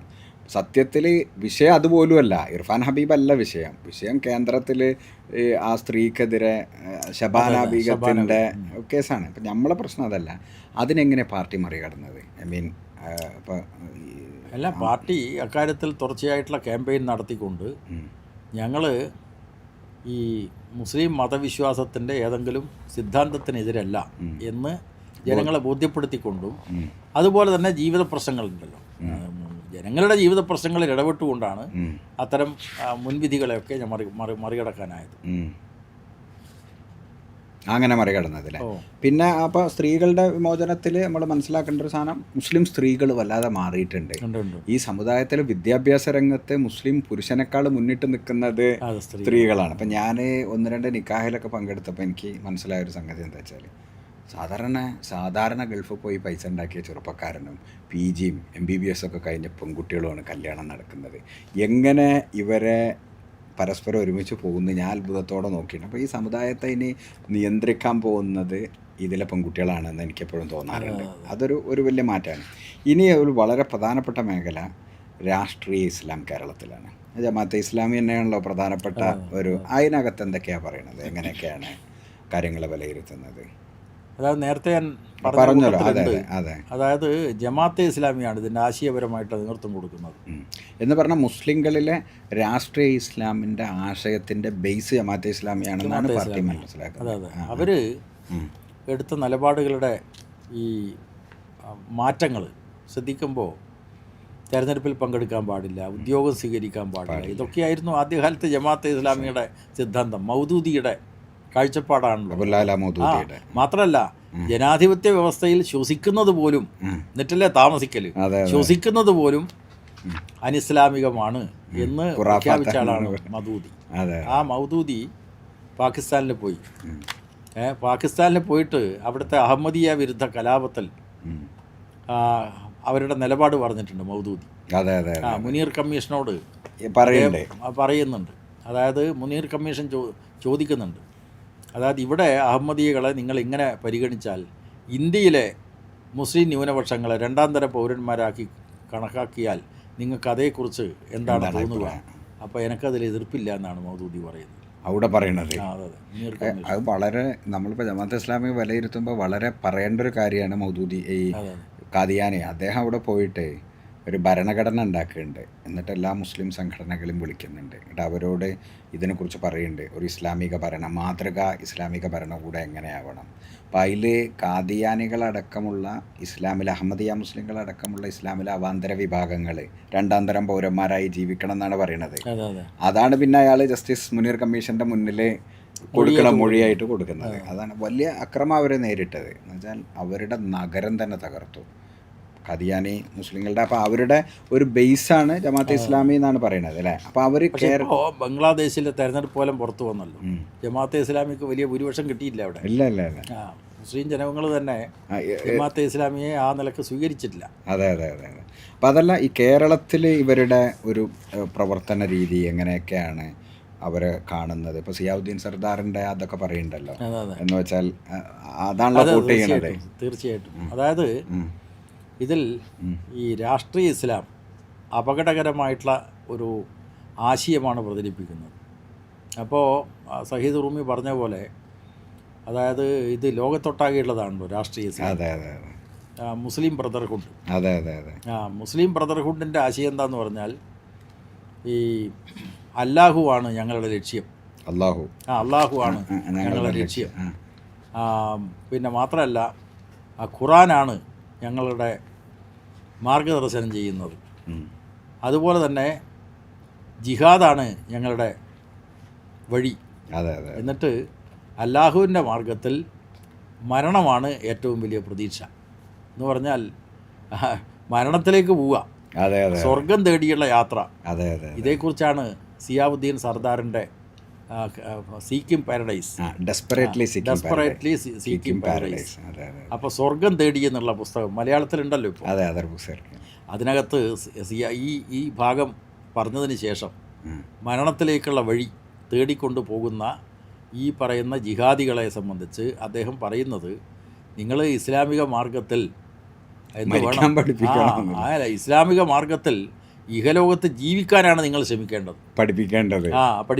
അത് മരണത്തിലേക്ക് പോകാനുള്ള പ്രേരണയല്ല കൊടുക്കേണ്ടത് എന്നാണ് സിയാവുദ്ദീൻ സർദാർ പറയുന്നത്. അദ്ദേഹത്തിന്റെ പുസ്തകം വളരെ പ്രസക്തമായിട്ടുള്ള അദ്ദേഹം ചെയ്യുന്ന പണി എന്താ വെച്ചാൽ ലോകത്തെ എല്ലാ മുസ്ലിം സംഘടനകളിലേക്കും യാത്ര നടത്തി അദ്ദേഹം അവസാനം കണ്ടെത്തുന്നത് ആരടുത്തും സ്വർഗ്ഗമില്ല എന്നാണ്. തീർച്ചയായിട്ടും നല്ല പുസ്തകമാണ്. ശരിക്കും നമ്മുടെ മലയാളികളായിട്ടുള്ള എല്ലാവരും, പ്രത്യേകിച്ച് മുസ്ലിം കമ്മ്യൂണിറ്റിയിലുള്ളവർ വായിക്കേണ്ട ഒരു പുസ്തകമാണ്. കാരണം സയ്യിദ് പറഞ്ഞ പോലെ ലോകത്തിലെ എല്ലാ മുസ്ലിം ഇറാൻ ഉൾപ്പെടെ എല്ലായിടത്തും പോയിട്ട് അദ്ദേഹത്തിന് വല്ലാത്ത പ്രതിസന്ധി തന്നെ വന്നു. ഭരണകൂടത്തിന്റെ എതിർപ്പുകൾ വന്നു. എന്നിട്ടും അദ്ദേഹം എല്ലാം മനസ്സിലാക്കിയിട്ട് പറഞ്ഞു, ഇവിടെ എവിടെയും സ്വർഗത്തിന് വേണ്ടിയിട്ടുള്ള ശ്രമമല്ല നടത്തുന്നത്, അതുകൊണ്ട് ഇഹലോകത്ത് ഈ ഖുറാന്റെ മാർഗത്തിൽ ജീവിക്കൂ എന്നതാണ് ഉപദേശിക്കുന്നത്. നല്ല പുസ്തകമാണ്. അത് ഭയങ്കരമായിട്ട് വായിക്കപ്പെടേണ്ട പുസ്തകം. അത് പ്രസിദ്ധീകരിച്ചതിന് ഇപ്പൊ അതർ ബുക്സ് ആണ് മലയാളത്തിൽ പ്രസിദ്ധീകരിച്ച് അവരെ മുസ്ലിം സംഘടനകളെ ചീത്ത പറയലുണ്ട്. എന്തിനാണ് എല്ലാവരെയും ചീത്ത അറിയുന്ന ഒരു പുസ്തകമാണല്ലേ അത് പ്രസിദ്ധീകരിച്ചത്. സാന്ദർഭികമായി പറഞ്ഞത് മാത്രം. വരെ നമ്മൾ പറഞ്ഞു വന്നൊരു സംഗതി ഈ കണ്ണൂരിലെ സംഘർഷങ്ങളൊക്കെ ആയിട്ട് ബന്ധപ്പെട്ട സാധനമാണ്. ഇപ്പോൾ RSS നിരന്തരമായി അക്രമം ഉണ്ടാക്കി, അങ്ങനെ ഇപ്പോൾ അത് അവസാനിപ്പിച്ചു. ഈ അവസാനിപ്പിക്കുന്നതിന് ഞങ്ങളൊക്കെ കേട്ടിട്ടുണ്ട് ശ്രീഎമ്മിൻ്റെ നേതൃത്വത്തിലൊരു മധ്യസ്ഥ ചർച്ച നടന്നു എന്നൊക്കെ. എന്തൊക്കെയാണ് അതിൻ്റെ വിശദാംശങ്ങൾ? അങ്ങനെ ഒന്നും നടന്നില്ല. അതിൽ നേരത്തെ VR കൃഷ്ണയുടെ നേതൃത്വത്തിൽ ഒരു ചർച്ച നടത്തിയിരുന്നു, നായനാരൊക്കെ ഉള്ള സമയത്ത്. പിന്നീട് ശ്രീഎം നടത്തിയിട്ടുള്ള ചർച്ചയുണ്ട്. അപ്പോൾ അതിൽ ഓരോ ഘട്ടത്തിലും ഔദ്യോഗിക സംവിധാനത്തിൻ്റെ ഭാഗമായിട്ട് സമാധാന ചർച്ച നടക്കാറുണ്ട്. പക്ഷേ പിന്നീടും സംഘർഷം തുടർന്നിട്ടുണ്ട്. അതേസമയം എമ്മിൻ്റെ നേതൃത്വത്തിലുള്ള ചർച്ചയ്ക്ക് ശേഷം സ്വാഭാവികമായിട്ടും അവരുടെ നേതൃത്വവും ചർച്ച ചെയ്തിട്ടുണ്ടാവും, ഞങ്ങളുടെ നേതൃത്വവും ചർച്ച ചെയ്തിട്ടുണ്ട്. അപ്പോൾ അതിനെ അടിസ്ഥാനപ്പെടുത്തി ഞങ്ങളൊരിക്കലും ഈ കായികമായിട്ടുള്ള സംഘർഷം തുടരണമെന്ന് ആഗ്രഹിക്കുന്ന പാർട്ടിയല്ല. ഏറ്റവും ഒടുവിൽ ഞങ്ങൾക്ക് നേരെ ഈ എമ്മിൻ്റെ ചർച്ചയ്ക്ക് ശേഷവും ഒരു സഡൻ സ്റ്റോപ്പ് പോലെ എല്ലാം നിർത്തി എന്ന് പറയുന്നത് ശരിയില്ല. അതിനുശേഷവും ഞങ്ങളുടെ സഖാക്കളെ ആക്രമിച്ചു. അതാണ് തലശ്ശേരി പുന്നൂരിൽ നമ്മുടെ ഒരു മത്സ്യത്തൊഴിലാളിയെ ആക്രമിച്ച് കൊലപ്പെടുത്തിയ RSSകാർ. അതിനുശേഷം ഞങ്ങൾ തീരുമാനിച്ചു ഇത് അവസാനിപ്പിക്കണമെങ്കിൽ നാട്ടിൻ്റെ പൊതുസമാധാനത്തിന് ഊന്നൽ കൊടുത്തുകൊണ്ട് ഇങ്ങോട്ട് ആക്രമിച്ചാലും അങ്ങോട്ട് ആക്രമിക്കില്ല എന്ന നിലപാട് ഞങ്ങൾ സ്വീകരിച്ചു. ഇതിൻ്റെ എല്ലാം ഫലമായിട്ടാണ്. അല്ലാതെ എമ്മുമായിട്ട് എന്തോ ചർച്ച നടത്തി ഒത്തുതീർപ്പുണ്ടാക്കി എന്നിട്ട് സ്വിച്ച് ഇട്ടു, സഡൻ സ്റ്റോപ്പ് അല്ല. അങ്ങനെയല്ല സംഭവിച്ചിട്ടുണ്ട്. അതിൽ RSSൻ്റെ നേതൃത്വവും എടുത്ത നിലപാട് പ്രധാനമാണ്. ഇതിൻ്റെ എല്ലാം ഫലമായിട്ട് കായിക ആക്രമണങ്ങൾ ഇപ്പോൾ പൊതുവിൽ കുറഞ്ഞിട്ടുണ്ട്. അതാണ് നമുക്ക് പറയാവുന്നത്. അതേസമയം RSSൻ്റെ കേരളത്തിലേക്കുള്ള അധിനിവേശ ശ്രമങ്ങൾ അതിനുശേഷവും തുടരുന്നുണ്ട്. അതിനെ പ്രതിരോധിക്കുന്നതും ആരാണ്? കമ്മ്യൂണിസ്റ്റുകാരാണ്, CPM ആണ്. ഇന്ന് ഈ 10 വർഷക്കാലം കേരളത്തിൽ പിണറായി സർക്കാരിൻ്റെ ഭരണമാണല്ലോ. ഇന്ത്യയിൽ മറ്റു പലയിടത്തും നടക്കുന്ന കാര്യങ്ങൾ കേരളത്തിൽ നടക്കുന്നില്ലല്ലോ. മതനിരപേക്ഷതയുടെ സംരക്ഷിത തുരുത്തായിട്ടാണ് കേരളം നിലനിൽക്കുന്നത്. കേരളത്തിൽ കോൺഗ്രസും ലീഗുമാണ് ഭരിക്കുന്നതെങ്കിൽ എന്തായിരിക്കും അവസ്ഥ? പണ്ട് ഉമ്മൻചാണ്ടിയും കുഞ്ഞാലിക്കുട്ടിയൊക്കെ ഭരിച്ച കാലം കാസർഗോഡ് വെടിവെപ്പ്, കത്തിക്കുത്ത്, കൊലപാതകം, വർഗീയ സംഘർഷം, മാറാട് കലാപം. ആൻ്റണി ആയിരുന്നു അന്നത്തെ മുഖ്യമന്ത്രി, അന്നും കുഞ്ഞാലിക്കുട്ടിയുണ്ട്. എന്ന് മാത്രമല്ല, ഈ മാറാടിനെ സംബന്ധിച്ച് പരിശോധിക്കുമ്പോൾ ഈ കലാപത്തിന് മുന്നേ ആ പ്രദേശങ്ങളിൽ നേരത്തെ RSSും CPM തമ്മിൽ സംഘർഷം ഉണ്ടായിരുന്നു.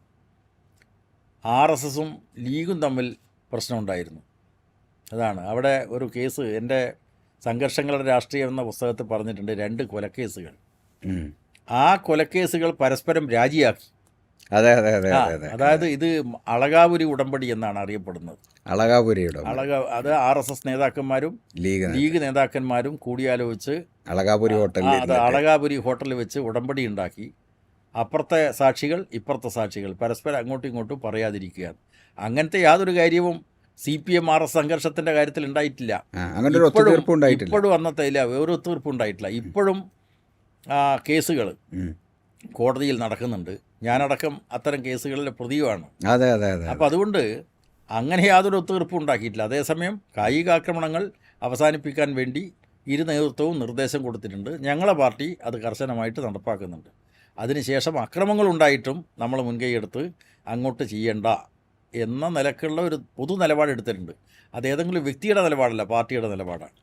അപ്പോൾ ഈ വർഗീയ സംഘർഷങ്ങളുടെ എല്ലാ കാലത്തും UDF ഭരണകാലത്താണ് വർഗീയ സംഘർഷങ്ങൾ ഉണ്ടായത് എന്ന് പറയുന്നുണ്ട്. പിന്നെ UDF അതിനോട് മൃദു സമീപനമാണ് സ്വീകരിച്ചതെന്ന് പറയുന്നുണ്ട്. പിന്നെ ഈ RSS CPM ധാരണയുടെ ഭാഗമായിട്ടാണ് ജയരാജനെ ജില്ലാ സെക്രട്ടറി സ്ഥാനത്ത് നിന്ന് മാറ്റിയെന്നൊക്കെ അങ്ങനെ ലീഗുകാർ പറയലുണ്ട്. അങ്ങനെ എന്തെങ്കിലും അങ്ങനെ ഒരു ധാരണയില്ല. അങ്ങനെ അത് വസ്തുതയുമായിട്ട് യാതൊരു ബന്ധവും ഇല്ലാത്ത കാര്യമാണ്. അതൊക്കെ ഇങ്ങനെ CPM വിരുദ്ധ പ്രചാരവേലയുടെ ഭാഗമാണ്. ഞാനിപ്പോൾ CPIയുടെ സ്റ്റേറ്റ് കമ്മിറ്റി മെമ്പറാണല്ലോ. CPMൻ്റെ അതെ അതെ അതെ. ജില്ലാ സെക്രട്ടറിക്ക് സർവാധികാരമല്ല ഉള്ളത്. അതെ അതെ അതെ. ഞാൻ CPMൻ്റെ സ്റ്റേറ്റ് കമ്മിറ്റി മെമ്പറായിട്ട് ഇപ്പോഴും തുടരുന്നുണ്ട്. ശരി. അപ്പോൾ വർഗീയ സംഘർഷങ്ങളിൽ പിന്നെന്താ പറയാനുള്ളത്? അതിൽ ഒന്ന്, കേരളത്തിൽ ഈ തീവ്രവാദി മോഡൽ ആക്രമണങ്ങൾ, അതിൽ ഈ ഒന്ന് തീവ്രവാദി ആശയങ്ങൾ സ്വാധീനിച്ചതിൻ്റെ ഫലമായിട്ട് അക്രമ സംഭവങ്ങൾ. ഇതിൽ എൻ്റെ പുസ്തകത്തിൽ തൃശ്ശൂരിൽ നടത്തിയിട്ട ഒരു ആക്രമണ കേസിൽ വിചാരണ കോടതി CPMകാരെ ശിക്ഷിച്ചു. ആ ശിക്ഷക്കെതിരായിട്ടുള്ള അപ്പീൽ ഹൈക്കോടതി പരിഗണിക്കുന്ന അവസരത്തിലാണ് പോലീസിന് ഒരു ഇൻഫർമേഷൻ കിട്ടുന്നത്. ഇത് ഈ മുസ്ലിം തീവ്രവാദി ഗ്രൂപ്പ് ചെയ്തതാണ്, എന്നിട്ട് CPMൻ്റെ അതെ അതെ അതെ. അപ്പോൾ അതിൻ്റെ വിവരങ്ങൾ കിട്ടി, ആ പ്രതികളെ വിട്ടു. അതെ അതെ അതെ. ഇതിന് സമാനമായിട്ടുള്ള വേറൊരു കേസാണ് ഫസൽ വധം. തലശ്ശേരിയിലെ NDA പ്രവർത്തകനായിട്ടുള്ള ഫസലിൻ്റെ വധം. ഫസൽ അവരുടെ പ്രസിദ്ധീകരണത്തിൻ്റെ പത്രത്തിൻ്റെ വിൽപ്പനക്കാരനായിരുന്നു, പത്രവിൽപ്പനക്കാരനായിരുന്നു. തേജസിൻ്റെ പത്രവിതരണക്കാരന് പോകുന്ന അവസരത്തിലാണ് കൊലപാതകം നടന്നത്. ഇപ്പോൾ വെളിക്ക് വന്നിട്ടുള്ളത് അത് RSS നടത്തിയ കൃത്യമാണ് എന്നാണ്. അന്നത്തെ NDFൻ്റെ നേതാക്കന്മാർ, ഇപ്പോൾ പോപ്പുലർ ഫ്രണ്ടാണല്ലോ, അതിൻ്റെ നേതാക്കന്മാർ അന്ന് പറഞ്ഞത് പെരുന്നാളിൻ്റെ തലേ ദിവസം ഈ കൃത്യം ചെയ്തത് ആസൂത്രിതമാണ്, RSS ആണ് ചെയ്തത് എന്നതാണ്. പിൽക്കാലത്ത് അവർ നിലപാട് മാറ്റി. കാരായിയുടെ പേരൊക്കെ കാരായി രാജൻ, അതുപോലെ തന്നെ ചന്ദ്രശേഖരൻ ഇപ്പോൾ മുനിസിപ്പൽ ചെയർമാനാണ്. കാരായി രാജൻ ഇപ്പോൾ MLA ആവാൻ വേണ്ടി പോകുന്നു. അപ്പോൾ അവരുടെ ചുമലിലാണ് ഇത് വന്നത്. യഥാർത്ഥത്തിൽ RSSകാർ ചെയ്ത കൃത്യമാണ് എന്നതിന് കൃത്യമായിട്ടുള്ള തെളിവുകൾ വന്നിട്ടുണ്ട്. കേരള പോലീസിൻ്റെ അന്വേഷണത്തിൽ അതിൻ്റെ മൊഴികൾ തന്നെ കോടതിയിൽ സമർപ്പിക്കപ്പെട്ടിട്ടുണ്ട്. അത് കോടതിയുടെ പരിഗണനയിരിക്കുന്ന കേസായതുകൊണ്ട് കൂടുതൽ കാര്യങ്ങൾ ഞാൻ പറയുന്നില്ല. ഇല്ല. അപ്പോൾ അത് ഒരു കാര്യം, ഇനിയിപ്പോൾ ഇതിൽ അവസാനിപ്പിക്കുകയാണ് ഈ പുസ്തകം. അവസാനിപ്പിക്കുന്ന ജനാധിപത്യത്തിൻ്റെ ഭാവിയാണ്. പിന്നീട് ഇതിൽ അനുബന്ധമുള്ളത് മാപ്പിള ഉയർത്തെഴുന്നേൽപ്പ് പറഞ്ഞ അബാനി മുഖർജിയുടെ ഇതും പിന്നെ സോമനാഥ ടാഗോറിൻ്റെ സൗമ്യനാഥ ടാഗോറിൻ്റെ ഇതുമാണ്. അപ്പോൾ അതിനകത്ത് എന്താ പിന്നെ പറയണേ, ജനാധിപത്യത്തിൻ്റെ ഭാവി? അതിൽ നേരത്തെ പറഞ്ഞതിൽ കേരളത്തിൽ നടന്നിട്ടുള്ള ഈ തീവ്രവാദി ആക്രമണ ശ്രമം ഉണ്ടല്ലോ, അതിലൊന്നും നായനാരുടെ വധശ്രമമാണ്. മുഖ്യമന്ത്രിയായിരുന്ന നായനാർ കണ്ണൂരിലെത്തുമ്പോൾ അദ്ദേഹത്തെ വധിക്കണം, ഇതിനുള്ള ആസൂത്രണം വന്ന് നടന്നു. പക്ഷേ അത് പരാജയപ്പെട്ടു പോയി. അത് യഥാർത്ഥത്തിൽ എന്താണെന്ന് വെച്ചാൽ ഈ മദനിയുടെ അറസ്റ്റുമായി ബന്ധപ്പെട്ടുകൊണ്ടാണ്. അപ്പോൾ അത് ഈ പുസ്തക പ്രകാശനത്തിൻ്റെ അവസരത്തിൽ പുസ്തകം കത്തിച്ചല്ലോ, പുസ്തകത്തിൻ്റെ കവർ കത്തിച്ചു. യഥാർത്ഥത്തിൽ പുസ്തകം പൂർണ്ണമായിട്ട് വായിക്കാതെ ഈ അൽത്താഫിൻ്റെ വിമർശന ഗ്രന്ഥം വന്നല്ലോ, അദ്ദേഹവും പുസ്തകം ശരിയായിട്ട് വായിച്ചിട്ടില്ല എന്നാണ് എനിക്ക് തോന്നിയത്. അതേക്കുറിച്ച് പിന്നെ നമുക്ക് പറയേണ്ടതുണ്ട്. അപ്പോൾ അതിൽ ഈ നായനാരുടെ ഭരണകാലത്താണ് മദനി അറസ്റ്റ് ചെയ്തത്. അപ്പോൾ മദനിയുടെ ആദ്യകാലത്തെ പ്രഭാഷണങ്ങളൊക്കെ ഈ തീവ്രവാദ ആശയങ്ങൾക്ക് പഠനാൻ ഇട നൽകിയിട്ടുണ്ട്. അതേസമയം മദനിയുടെ അവസാനകാലമുണ്ട്. അവസാനകാലം അദ്ദേഹം ജനാധിപത്യപരമായി ചിന്തിച്ചു, അതനുസരിച്ച് പ്രവർത്തിച്ചു. ഇതിൽ ഈ പുസ്തകത്തിൽ പറയുന്ന ഒരു പ്രധാനപ്പെട്ട കാര്യം, ഈ തടിയൻ്റെ അവിടെ നസീർ നിരവധി അക്രമ കേസുകളിൽ പ്രതിയാണ്. അദ്ദേഹം പോലീസിന് കൊടുത്തൊരു മൊഴിയുണ്ട്. അതായത് വളരെ പിന്നെ ഒരു പോലീസിൻ്റെ അങ്ങനെ ലോക്കപ്പ് മുറിയിലെ മൊഴിക്ക് വലിയ പ്രാധാന്യമുണ്ടോ എന്നൊക്കെ ചോദിക്കും. പക്ഷേ അയാൾ നിർഭയമായിട്ട് കാര്യങ്ങൾ പറയുകയാണ്. മദനിയെക്കുറിച്ചും അദ്ദേഹം വിലയിരുത്തുന്നുണ്ട്.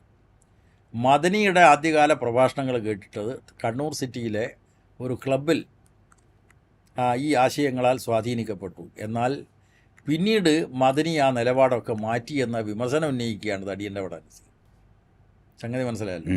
അത് എന്ന് പറഞ്ഞാൽ ജനാധിപത്യം ഇസ്ലാം അംഗീകരിക്കുന്നില്ല, അതുകൊണ്ട് നിങ്ങൾ ജനാധിപത്യത്തിൻ്റെ മാർഗത്തിലേക്കാണ്, നിങ്ങൾ വഴിതെറ്റുകയാണ് എന്ന് മദനിയോട് തന്നെ നസീർ പറഞ്ഞതായിട്ടാണ് മൊഴി.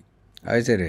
അങ്ങനെ ഒരു ഭാഗമുണ്ട്. അതായത് മദനിയുടെ പിൽക്കാലത്ത് കോയമ്പത്തൂർ സ്ഫോടന കേസിലെ വിധി വന്നതിന് ശേഷം അദ്ദേഹം കൃത്യമായിട്ട് മതനിരപേക്ഷക്കും ജനാധിപത്യത്തിനും വേണ്ടിയുള്ള കൃത്യമായിട്ടുള്ള നിലപാട് സ്വീകരിച്ചിട്ടുണ്ട്. അപ്പോൾ അതുകൊണ്ട് മദനിയുടെ രാഷ്ട്രീയ ജീവിതത്തിൽ ആദ്യകാലത്തെ ഭാഗം സംബന്ധിച്ച് വിമർശനമുണ്ട്, അതേസമയം ഇപ്പുറത്ത് പോസിറ്റീവായിട്ടുള്ള കാര്യമുണ്ട്. ഇത് രണ്ടും പറഞ്ഞിട്ടുണ്ട്. ഇതാണ് അന്ന് തെറ്റിദ്ധരിപ്പെട്ട നിലയിലുള്ള ചില വിമർശനങ്ങൾ വന്നത്. ഈ പുസ്തകം വന്നപ്പോൾ ഇത് മാത്രമല്ല, പിന്നെയോ ചില ക്രിസ്ത്യൻ കേന്ദ്രങ്ങളിൽ അതിനെ ഈ പുസ്തകത്തെ അനുകൂലിച്ചുകൊണ്ട് പ്രസംഗം, കാരണം ഇത് പ്രചരണം വന്നിട്ടുണ്ട്, കാരണം ഇത് മുസ്ലിം വിരുദ്ധമാണല്ലോ. ദീപിക പത്രം എഡിറ്റോറിയൽ എഴുതിയിട്ടുണ്ട് ഈ പുസ്തകം വന്നപ്പോൾ. പാർട്ടി പിന്നെ ജയരാജൻ കണ്ടു, പാർട്ടി കണ്ടോ, അതായത് ഇതെന്തോ വലിയ മുസ്ലിം വിരുദ്ധ സാധനമാണ് എന്ന് തെറ്റിദ്ധരിച്ചുകൊണ്ട് ഇങ്ങനെ ഒരു എഡിറ്റോറിയൽ എഴുതി, എഡിറ്റ് ചെയ്ത് ലേഖനവും വന്നു. അത് പുസ്തകം വായിക്കാതെയാണ് പുസ്തകം വായിക്കാതെ. ഇപ്പോ കെ എം അൽത്താഫിന്റെ വിമർശനം എന്താ? അതെ, കെ എം അൽത്താഫിന്റെ വിമർശനം ഇത് പി ആർ വർക്കിന്റെ ഭാഗമായിട്ട് രൂപപ്പെട്ടതാണ്. ഇതിൻ്റെ അകത്ത് മുസ്ലിം വിരുദ്ധ നിലപാടാണ് എന്ന് മാത്രമല്ല, എന്തിനാ ഒരു പി ആർ വർക്ക് അങ്ങനെ ഇത്രയും കാര്യങ്ങൾ ഞാൻ പറഞ്ഞല്ലോ. പി ആർ വർക്കിന്റെ ഭാഗമല്ലല്ലോ, എൻ്റെ മനസ്സിലുള്ള ധാരണയാണല്ലോ ഞാൻ പറഞ്ഞത്. ഈ പുസ്തകം എഴുതുന്നതിൽ പ്രധാനപ്പെട്ട നേതൃത്വം വഹിച്ചിട്ടുള്ള ആളെന്ന നിലക്ക് സ്വാഭാവികമായിട്ടും എൻ്റെ അഭിപ്രായങ്ങളാണല്ലോ ഞാനിവിടെ പുസ്തകത്തിലുള്ളത് ഞാനിവിടെ പറഞ്ഞത്. ഇവിടെ പി ആർ വർക്കിൻ്റെ ഭാഗമാണ് എന്ന് പറയാൻ വേണ്ടി അദ്ദേഹം ഗൗരവതരമായിട്ടുള്ള ഒരു ആക്ഷേപം ഉന്നയിക്കുന്നുണ്ട് അദ്ദേഹത്തിൻ്റെ പുസ്തകത്തിൽ. അതെന്താന്ന് പറഞ്ഞാൽ, മൊയ്തു മൗലവി സാഹിബിൻ്റെ ആത്മകഥയിൽ പറയാത്ത കാര്യം ഉദ്ധരണിയായിട്ട് ഞാൻ എടുത്തു ചേർത്തു എന്നതാണ്. അത് ഗൗരവതരമല്ലേ? അതെ അതെ, തീർച്ചയായും. പറയാത്ത കാര്യം ഉദ്ധരണിയായിട്ട് ചേർത്തിട്ട് വായനക്കാരെ തെറ്റിദ്ധരിപ്പിക്കുന്നു എന്നതാണ്. യഥാർത്ഥത്തിൽ എൻ്റെ പുസ്തകത്തിലെ ഉദ്ധരണി, ആ ഉദ്ധരണി പൂർണ്ണമായിട്ട് ഒലീവ് പബ്ലിക്കേഷൻസ് പ്രസിദ്ധീകരിച്ച മൗലവിയുടെ ആത്മകഥയിൽ ഉള്ളതാണ്. അദ്ദേഹം അത് വായിച്ചിട്ടില്ല എന്നാണ് തോന്നുന്നത്. ആത്മകഥയിലെ 82-ാം പേജിൽ 3-ാം ഖണ്ഡികയിൽ ഇത് ഇങ്ങനെ രേഖപ്പെടുത്തിയിട്ടുണ്ട്. എങ്ങനെയാന്ന് പറഞ്ഞാൽ ഇതാണ് കൊട്ടേഷൻ: ബർമ്മയിൽ നിന്നും ഒട്ടോമ മുതലായ സുപ്രസിദ്ധ നേതാക്കൾ കാക്കിനാട സമ്മേളനത്തിൽ സംബന്ധിച്ചിരുന്നു, കോൺഗ്രസ് സമ്മേളനത്തിൽ.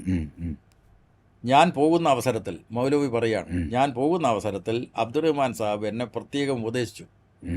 കേരളത്തിൽ ഐക്യസംഘം എന്നൊരു സംഘടന ഉണ്ടായിട്ടുണ്ട്, മുസ്ലിം ഐക്യസംഘം. തന്നിമിത്തം വഹാബി സുന്നി വഴക്ക് വളരെ മൂർച്ഛിച്ചിരിക്കുന്നു. നിങ്ങൾ പെട്ടെന്ന് അതിലൊന്നും തലയിടരുത്. നമുക്ക് പത്രം നടത്തുന്ന കാര്യമാണ് ആരംഭിക്കാനുള്ളത്. ഇതാണ് എൻ്റെ കൊട്ടേഷൻ. അപ്പോൾ എന്നിട്ട് ഇദ്ദേഹം പറയുന്നത് ഇങ്ങനെയൊന്നും ആത്മകഥയിലില്ല എന്നാണ്. എന്നിട്ട് ആത്മകഥയിൽ ഉള്ള കാര്യം എന്ന നിലക്ക് അദ്ദേഹം അവതരിപ്പിക്കുന്നത് അതിലുള്ളത് തന്നെയാണ്. 99-ാം പേജിൽ മൗദു മൗലവി ഇങ്ങനെയും പറയുന്നുണ്ട്: മുഹമ്മദ് അബ്ദുറഹ്മാൻ സാഹിബ് മദ്രാസിൽ വെച്ച് എന്നോട് പറയുകയുണ്ടായി, നമ്മുടെ നാട്ടിൽ മുസ്ലിം ഐക്യ സംഘം എന്നൊരു സംഘടന പുതുതായി രൂപമെടുത്തിട്ടുണ്ട്. ആ സംഘക്കാരെ വഹാബികളായിട്ടാണ് മുസ്ലിം പണ്ഡിതന്മാർ ചിത്രീകരിക്കുന്നത്. അതുകൊണ്ട് കുറച്ച് സൂക്ഷിക്കണമെന്ന് എന്നോട് ചെയ്ത ഉസ്യത്ത് ഞാൻ ഓർക്കാതിരുന്നില്ല. എനിക്ക് അവരുടെ പ്രവർത്തനത്തോട് അനുഭാവവും പരിപൂർണമായ യോജിപ്പും ഉണ്ടായിരുന്നുവെങ്കിലും അതിൽ ഞാൻ അംഗമായില്ല. അപ്പോൾ ഇവിടെ മൗലവിയുടെ ആത്മകഥയിൽ ഇല്ലാത്ത കാര്യം ചേർത്തു എന്ന് പറയുന്നുണ്ടല്ലോ. അപ്പോൾ അതിൻ്റെ അർത്ഥം എന്താ? ഇദ്ദേഹം മൗലവിയുടെ ആത്മകഥ പൂർണ്ണമായിട്ട് വായിച്ചിട്ടില്ല എന്നതാണ്. അപ്പോൾ യഥാർത്ഥത്തിൽ അല്ലമീൻ പത്രം തുടങ്ങുന്നതിന് വേണ്ടിയിട്ടാണ് അതിനാണ് മുൻതൂക്കം കൊടുക്കേണ്ടത്. അതുകൊണ്ട് ഇപ്പോൾ മുസ്ലിം ഐക്യ സംഘവുമായി ബന്ധപ്പെട്ടുള്ള തർക്കങ്ങളിലൊന്നും നമ്മൾ തലയിടണ്ട എന്ന് കൃത്യമായിട്ട് പറഞ്ഞതാണ്. അപ്പോൾ ആ നിലക്ക് പി ആർ വർക്ക് എന്ത് എന്ന നിഗമനത്തിലേക്ക് എത്തുകയാണ് അൽത്താഫ് ചെയ്യുന്നത്. ഗൗരവമായിട്ടുള്ളൊരു വിമർശനം ആ പുസ്തകത്തിലുണ്ട് എന്ന് തോന്നുന്നില്ല. അതെ അതെ, ഞാനും അത് കണ്ടതാ. അപ്പം അതിലൊരു മൂപ്പരെ ചൊടിപ്പിച്ചൊരു സംഗതി നിങ്ങൾ KM സീതി സാഹിബിനെ പറഞ്ഞതാ. അല്ല, KM സീതി സാഹിബ് എന്ന ആ വ്യക്തിത്വത്തോട് അങ്ങേയറ്റത്തെ ബഹുമാനം പുലർത്തിക്കൊണ്ട് തന്നെ അദ്ദേഹം കേരളത്തിലെ ലീഗിൻ്റെ പ്രധാനപ്പെട്ട നേതാവായിരുന്നു. എങ്ങനെയാണ് അദ്ദേഹം പോയത്? കോൺഗ്രസിൽ നിന്ന് ലീഗിലേക്കാണ്. അപ്പോൾ ഞാൻ കണക്കാക്കുന്നത് അത് ഒരു ചുരുങ്ങലാണ്. കോൺഗ്രസിൻ്റെ ഭാഗമായിട്ടുള്ള ഒരു നേതാവ് ലീഗിലേക്ക് പോകാന്ന് പറഞ്ഞാൽ അത് ലീഗിലേക്ക് ഉള്ള പോക്ക് അത് ചുരുങ്ങുന്നതായിട്ടാണ് ഞാൻ കണക്കാക്കുന്നത്. പിന്നെ ഈ പുസ്തകത്തിൽ അൽത്താഫ് പറയുന്നത് EMS നമ്പൂതിരിപ്പാട് 1961 നിയമസഭയിൽ ചരമോപചാര പ്രസംഗം നടത്തുമ്പോൾ സീതി സാഹിബിൻ്റെ മഹത്വം വർണ്ണിച്ചു എന്നതാണ്. ഞാൻ ഈ പുസ്തകത്തിൽ ചരമോപചാര പ്രസംഗത്തിൻ്റെ ഭാഗമായിട്ടുള്ള കാര്യമല്ല പറഞ്ഞിട്ടുള്ളത്. മരിച്ച വ്യക്തിത്വമാണെങ്കിലും അന്തരിച്ച വ്യക്തിത്വമാണെങ്കിലും അദ്ദേഹത്തിൻ്റെ രാഷ്ട്രീയ വ്യക്തിത്വത്തെ വിലയിരുത്തുക. അത് ചില ഭാഗങ്ങളിൽ വിമർശനം ഉണ്ടാകും. ആ വിമർശനം അംഗീകരിക്കൽ മാത്രമേ മാർഗമുള്ളൂ. പിന്നെ അന്തരിച്ച ആളെപ്പറ്റി പറയാൻ പാടില്ല എന്ന നിലക്കുള്ള നമുക്ക് എടുക്കാൻ പറ്റില്ല. ഞാനും പലരുടെയും ചരമോപചാര പ്രസംഗ പരിപാടികളിൽ പങ്കെടുത്തിട്ടുണ്ട്. അപ്പോൾ അന്നേരത്ത് നമ്മൾ അനുകൂലമായിട്ട് ഉള്ള കാര്യങ്ങളെ പറയും. പക്ഷേ അന്തരിച്ചതിന് ശേഷവും അവരുടെ വിലയിരുത്തൽ, അവരുടെ വ്യക്തിത്വങ്ങളെ വിലയിരുത്തും, ചരിത്രത്തിൽ അദ്ദേഹരുടെ പങ്ക് വിലയിരുത്തും. ആ വിലയിരുത്തുന്ന അവസരത്തിൽ ചില വിയോജിപ്പുകളും വിമർശനങ്ങളും ഉണ്ടാകും. അതാണ് ഈ പുസ്തകത്തിൽ ഉണ്ടായിട്ടുള്ളത്. അതാണ് അതിൻ്റെ ഒരു മറുപടി എന്നുള്ളതൊക്കെ. ഇനി ഇത് അവസാനിപ്പിക്കുമ്പം കേരളത്തിൽ ഇപ്പോൾ ഒരു തെരഞ്ഞെടുപ്പ് റിസൾട്ട് വരാൻ നിൽക്കുന്ന ഒരു സാഹചര്യത്തിലാണ്. അതിനെക്കുറിച്ച് നിങ്ങൾ വിലയിരുത്തൽ എന്താ? റിസൾട്ടിൽ ഇടതുപക്ഷം തിരിച്ചു വരുമോ? അല്ല, അതിലിപ്പോൾ ഈ മെയ് 4-ാം തീയതി വോട്ടെണ്ണൽ പ്രക്രിയ നടക്കുകയാണ്. വോട്ടെണ്ണിയതിന് ശേഷം പറയുന്നതാണ് അന്ന് പറഞ്ഞാൽ മതി. ബാക്കിയെല്ലാം പാർട്ടി നേതാക്കന്മാരും LDFിൻ്റെ നേതാക്കന്മാരും പറഞ്ഞിട്ടുണ്ട്. അതിൽ നിൽക്കാം നമുക്ക്. അതിലവസാനിപ്പിക്കാം. അതെ, പ്രഖ്യാപനം വരട്ടെ. അപ്പോൾ പറയാം. അപ്പം ഇനി ഈ വിഷയത്തിൽ അവസാനത്തെ ഒരു ചോദ്യം, കേരളത്തിലെ മുസ്ലിം രാഷ്ട്രീയത്തോട് ഇപ്പം അങ്ങനെയൊക്കെ ആണെങ്കിലും വേണ്ട വിധത്തിൽ മുസ്ലിങ്ങളിലേക്ക് പെനിട്രേറ്റ് ചെയ്യാൻ പാർട്ടിക്ക് കഴിഞ്ഞിട്ടില്ല എന്ന വിമർശനങ്ങൾക്കുണ്ടോ? അല്ല, നേരത്തെ പറഞ്ഞിട്ടുണ്ട്. അതെ, അത് പറഞ്ഞു. സ്വാധീനം നേടാനായിട്ടില്ല എന്ന് പറഞ്ഞിട്ടുണ്ട്. സ്വാധീനം നേടാനുള്ള വഴിയെ സംബന്ധിച്ച് നേരത്തെ പാർട്ടി ചർച്ച ചെയ്തിട്ടുണ്ട്. ആ കാര്യത്തിൽ ഇനിയും മുന്നോട്ട് പോകേണ്ടതുണ്ട്. ആ കാര്യമാണ് എൻ്റെ പുസ്തകത്തിലും പ്രതിപാദിച്ചിട്ടുള്ളത്. ഇപ്പോൾ ചിലയിടത്ത് സാംസ്കാരിക സംഘടനകളൊക്കെ രൂപീകരിച്ച് പുരോഗമന ആശയങ്ങൾ പ്രചരിപ്പിക്കാനുള്ള ശ്രമമുണ്ട്. പക്ഷേ ഒരു കാര്യം എടുത്തു പറയേണ്ടത്, പണ്ടത്തെ പോലെ ഈ CPM വിരോധം അങ്ങനെ മുസ്ലിം കമ്മ്യൂണിറ്റിയിൽ നിലനിൽക്കുന്നില്ല എന്നതാണ് സത്യമായ കാര്യം അല്ലേ? അപ്പോൾ സ്വാഭാവികമായിട്ടും പുരോഗമന ആശയങ്ങൾക്ക് കുറേ കൂടി സ്വീകാര്യത കിട്ടുന്ന സാഹചര്യം രൂപപ്പെട്ടിട്ടുണ്ട്. അതിനി നല്ല നിലക്ക് ശക്തിപ്പെടും എന്നുള്ള ഉറച്ച വിശ്വാസമാണ് എനിക്കുള്ളത്. പിന്നെ അതിൽ ഇപ്പോഴത്തെ കേരളത്തിലെ ഗവൺമെൻറ് ഇപ്പം കുറച്ച് വലിയൊരു മുസ്ലിം കൺസോളിഡേഷൻ ഉണ്ടാകുമെന്ന ആളുകൾ പ്രചരിപ്പിക്കുന്നതിൻ്റെ ഒരു പ്രധാനപ്പെട്ട കാരണം ഈ അവസാന ഘട്ടത്തിൽ കമ്മ്യൂണിസ്റ്റ് പാർട്ടിയും ഗവൺമെൻറ്റും എടുത്ത സമീപനമാണെന്നാണ് പറയുന്നത്. ഇപ്പോൾ ഉദാഹരണത്തിന് വെള്ളാപ്പള്ളി നടേശനെ വേണ്ട വിധത്തിൽ പ്രതിരോധിച്ചില്ല, പിണറായി വിജയൻ അദ്ദേഹത്തെ വണ്ടിയിൽ കയറ്റിക്കൊണ്ടുപോയി എന്നൊക്കെയുള്ള മുസ്ലിങ്ങൾക്കിടയിൽ അങ്ങനെ ഒരു നരേശനുണ്ട്. അതിനെക്കുറിച്ച് എന്താ ഏരാട്ടിന് പറയാനുള്ളത്? യഥാർത്ഥത്തിൽ കേരളത്തിൽ RSSും സംഘപരിവാരവും നടത്തുന്ന നാനാവിധത്തിലുള്ള പ്രചരണങ്ങൾക്ക് കൃത്യമായിട്ടുള്ള മറുപടി കൊടുക്കുന്നത് CPMും ഇടതുപക്ഷവും മാത്രമാണ്. അപ്പോൾ അതിനെ ഇല്ലാതാക്കുന്നതിന് വേണ്ടി, അതിനെ മറച്ചു വെക്കുന്നതിന് വേണ്ടിയുള്ള ആസൂത്രിതമായ പ്രചാരവേലയുടെ ഭാഗമാണ് ഈ വെള്ളാപ്പള്ളിയെ കാറിൽ കയറ്റിക്കൊണ്ടുപോയി. ഇപ്പോൾ സ്വാഭാവികമായിട്ടും നമ്മളിപ്പോൾ ഒരു സ്ഥലത്ത് പോയി കഴിഞ്ഞാൽ ഒരു ലീഗിൻ്റെ നേതാവ് അദ്ദേഹം എൻ്റെ കാറിൽ കയറുന്നു, അതുകൊണ്ട് ലീഗിൻ്റെ നിലപാടിനോട് നാം വിട്ടുവീഴ്ച ചെയ്തു എന്ന നിഗമനത്തിലെത്താൻ പറ്റില്ലല്ലോ. അതേപോലെ അതിനെ കണക്കാക്കേണ്ടത്. വെള്ളാപ്പള്ളി നടേശൻ്റെ എല്ലാ അഭിപ്രായങ്ങളോടും CPMന് യോജിപ്പില്ല എന്ന് പാർട്ടി വ്യക്തമാക്കിയിട്ടുണ്ട്, പാർട്ടി നേതൃത്വം തന്നെ വ്യക്തമാക്കിയിട്ടുണ്ട്. അപ്പോൾ യഥാർത്ഥത്തിൽ എന്തിനു വേണ്ടിയിട്ടാണ് ഈ പ്രചാരവേലയൊക്കെ നടത്തുന്നത്? ഒന്ന്, ജമാഅത്തെ ഇസ്ലാമിയെ പോലെയുള്ള മതരാഷ്ട്രവാദികളെ കൂട്ടിയിട്ട് ലീഗ് പോകുമ്പോൾ അതിനെതിരായിട്ട് മുസ്ലിം സമൂഹത്തിൽ നിന്ന് തന്നെ എതിർപ്പുണ്ട്. അതിനെ മറച്ചു വെക്കാൻ വേണ്ടിയിട്ടാണ് ഇത്തരം പ്രചരണങ്ങൾ നടത്തുന്നത്. അല്ലാതെ CPMോ കേരളത്തിലെ ഇടതുപക്ഷ പ്രസ്ഥാനമോ ഇതുപോലെയുള്ള തെറ്റായ കാര്യങ്ങൾ അവതരിപ്പിക്കുമ്പോൾ അതിനോട് സമരസപ്പെടുത്തുന്ന ഒരു നിലപാട് ഒരിക്കലും സ്വീകരിച്ചിട്ടില്ല, ഇനിയും സ്വീകരിക്കില്ല ഒരു സമയത്തും. നമുക്ക് മതനിരപേക്ഷതയോട് ഇപ്പോൾ പ്രത്യേകിച്ച് ഇന്ത്യയിലെ ഒരു പുതിയ സാഹചര്യത്തിൽ, ഇന്ത്യയിലെ സംഘപരിവാർ ഇങ്ങനെ വരുന്നൊരു സാഹചര്യത്തിൽ ഒരു ന്യൂനപക്ഷ ഇടതുപക്ഷ ഐക്യം രൂപപ്പെടട്ടെ എന്ന് പറഞ്ഞത് അവസാനിപ്പിക്കാം. തീർച്ചയായിട്ടും അല്ലേ? ഇടതുപക്ഷവും ഇന്ത്യയിലെ മതന്യൂനപക്ഷങ്ങളും തമ്മിൽ യോജിക്കണമല്ലോ. കാരണം സംഘപരിവാറിൻ്റെ വിലയിരുത്തൽ എന്താ? ആഭ്യന്തര ശത്രുക്കൾ, മുസ്ലിങ്ങൾ, ക്രിസ്ത്യാനികൾ, കമ്മ്യൂണിസ്റ്റ് തമ്മിൽ യോജിക്കണമല്ലോ. യോജിപ്പിന് തടസ്സമാവുന്ന നിലയിലുള്ള പ്രവർത്തനമാണ് ലീഗും മറ്റും നടത്തുന്നത്. അതിനെ മറികടക്കാനുള്ള കാര്യങ്ങൾ CPM-ഉം ഇടതുപക്ഷ പ്രസ്ഥാനങ്ങളും ആവിഷ്കരിക്കണം എന്ന നിലപാട് തന്നെയാണ് എനിക്കുള്ളത്. Okay, thank you. സന്തോഷം. ഓക്കെ.